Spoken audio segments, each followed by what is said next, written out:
ಕೇದಾರೋತ್ಥಾನ trust ಮತ್ತು ಕೇದಾರೋತ್ಥಾನ ರೈತ ಉತ್ಪಾದಕರ ಕಂಪನಿ ಮೂಲಕ ಜರುಗಿದ ಹಡಿಲು ಭೂಮಿ ಕೃಷಿಯ ಕಡೆ ನಟ್ಟಿ ಗೌಜು ಗಂಜಲ್ 2022 ಕಾರ್ಯಕ್ರಮ ನೀಲಾವರ ಸೇತುವೆ ಬಳಿ ಭಾನುವಾರ ಜರುಗಿತು.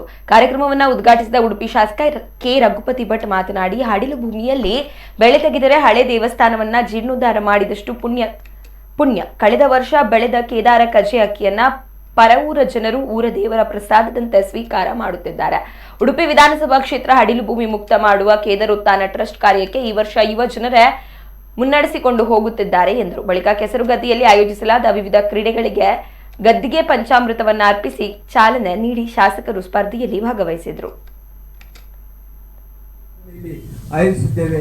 ಇದರ ಪೂರ್ಣ ಸಂಚಾಲಕತ್ವವನ್ನು ವಹಿಸಿಕೊಂಡು ಇಂದಿನ ನಿಕಟಪೂರ್ವ ಗ್ರಾಮಾಂತರದ ಬಿಜೆಪಿ ಅಧ್ಯಕ್ಷರಂತ ವೇದಿಕೆ ಮೇಲಿರುವ ಎಲ್ಲ ಆತ್ಮೀಯ ಸ್ನೇಹಿತರೆ, ಹಿರಿಯರೇ ಹಾಗೂ ಈ ಒಂದು ಕಾರ್ಯಕ್ರಮಕ್ಕೆ ಆಗಮಿಸಿರುವ ಕಾರ್ಯಕರ್ತರೇ ಹಾಗೂ ಸಾರ್ವಜನಿಕರೇ,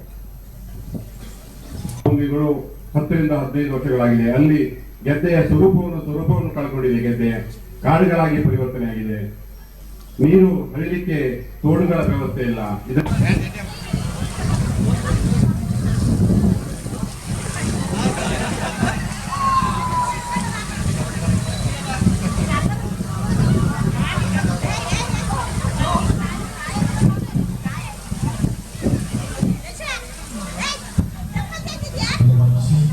ಇದರಿಂದ ಪ್ರೇರಣೆಯಾಗಿ ತುಂಬಾ ಜನ ಹೊಸದಾಗಿ ಮಾಡಬೇಕು. ನನಗೆ ಮೊನ್ನೆ ನೈಟಲ್ಲಿ ಕೇಂದ್ರದ ಎಡಿಷನ್ ಜ್ಞಾನೋತ್ಸವ ಸಚಿವರು ಕೂಡ ಆಗಮಿಸಿದ್ದಾರೆ. ಅವರು ವೇದಿಕೆಗೆ ಆಗಮಿಸಬೇಕಾಗಿ ಕೇಳಿಕೊಳ್ತಾ ಇದ್ದಾರೆ.